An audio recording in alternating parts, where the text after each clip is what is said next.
Let's learn now how to master our music in Logic Pro.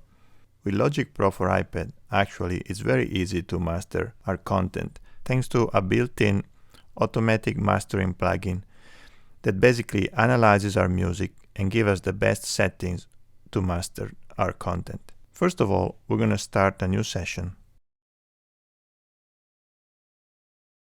And I'm going to add an audio track.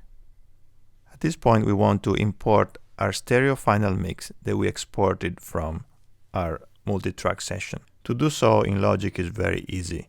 We can drag and drop any audio files right into the main tracklist window.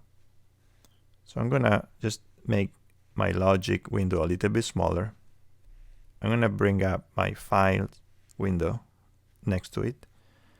I'm going to navigate in the directory where I have my final mix from my previous session. And I simply tap, hold, and drag it into a track. Logic is asking me if I want to import also the tempo information and the marker information. I'm going to import both. Those were embedded in the final bounce. I'm going to maximize full screen my window, and now I have my stereo mix that I imported. We're going to master on this track. In general, I recommend mastering using just the stereo final bounce rather than mastering straight into the multi-track session. It saves more CPU and it just keeps the files a little more organized, but it's up to you. We could also master right from the multi-track session. Before mastering, listen to the track as it is and make sure that you're happy with the final mix. When playing back the track, if you're not totally convinced about maybe the balance of the instruments or the panning of the instruments, go back to the multi-track session and fix those there before trying to fix these issues at the mastering level. You have way more control on the multi-track mix rather than here. Let's listen to the track first without any mastering applied.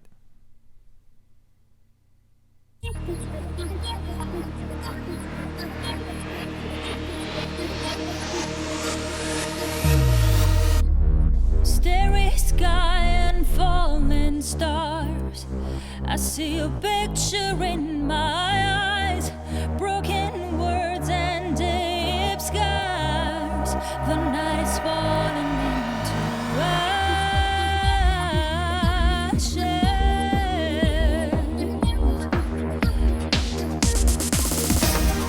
I can't tell what's in your heart. My words. Once we listen to the track, now it's time to start inserting the Intelligent Master plugin on our master fader. To start mastering my track, I'm going to open the mix window.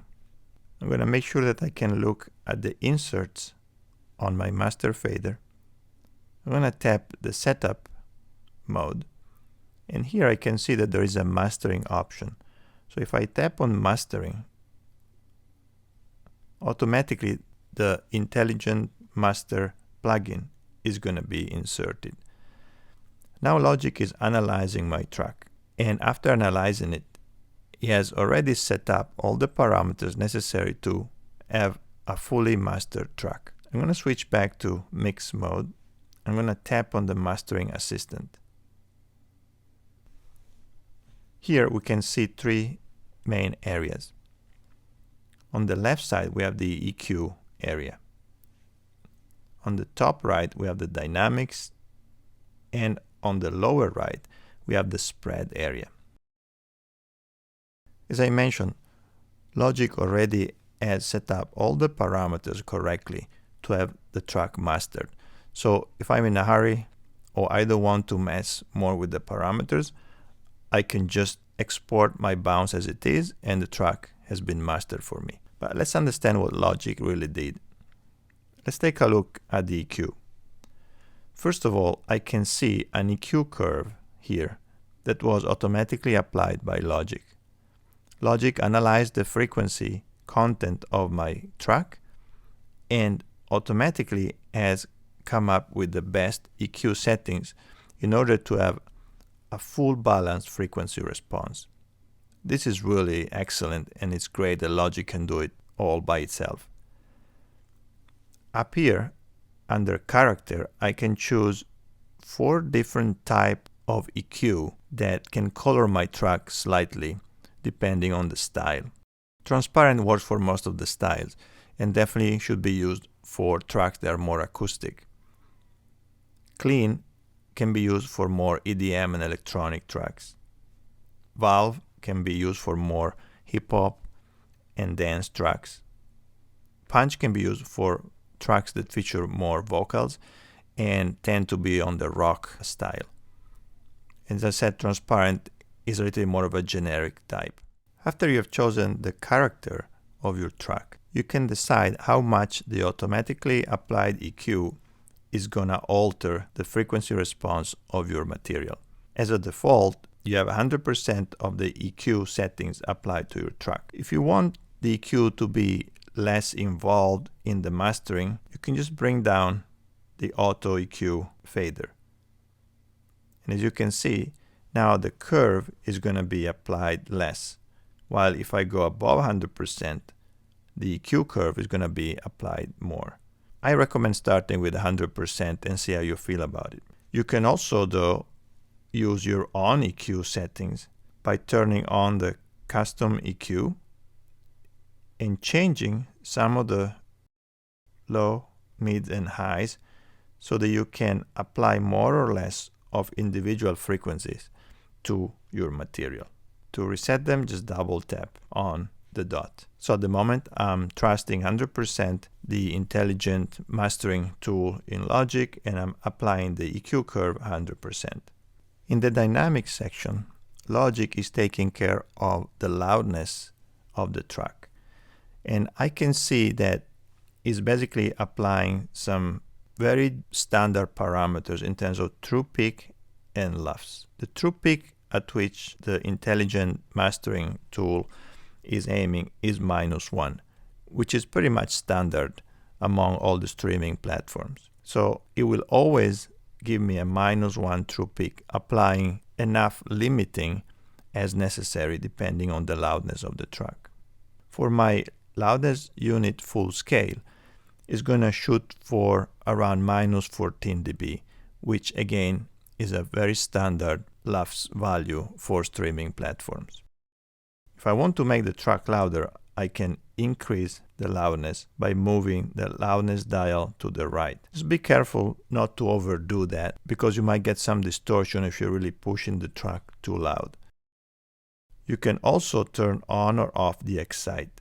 The excite makes the track a little bit more shimmery. Usually adds a little bit of sparkle to the track. It's not a bad thing to do, but just be careful. That really adds what you're looking for. The spread module allows me to check for phase compatibility between the two channels. If you get values around +1, it means that your track is phase coherent, and if it happens to be folded in mono, your track will still sound as the stereo version. If you get closer to 0, you start getting a little bit in dangerous territory. It means that there's some phase coherent issues, but the mix will still sound good in mono. If you go closer to -1, it means that there are definitely some phase issues, and you should probably go back to the multi-track mix and address those track by track. With the width parameter, I can fold the track in mono or make it really wide. Again, Logic usually picks the best value for you, but you can play with this a little bit, and you can try maybe to open it up in stereo just a touch, always looking at your correlation value. Now let's listen and compare the unmastered version and the mastered version. To better compare the unmastered version and the master version, I highly recommend selecting the loudness compensation. This means that Logic will automatically adjust the volume of the two versions so that you can compare them more accurately.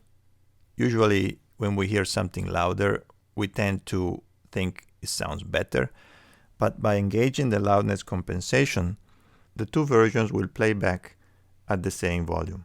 You can use the bypass button in order to compare the track with and without the mastering module. Let's try. I'm gonna bypass the mastering module and listen to the track.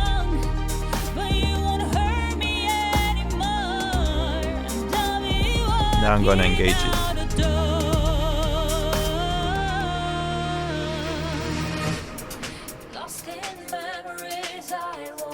Again, turn it off and bring it back in.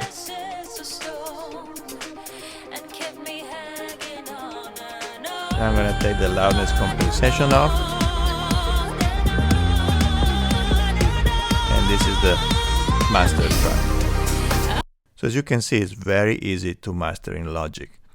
Of course, this is an automated system that works for most of the situations, but you might run into some situations with some audio material where you might want to do a more manual mastering process.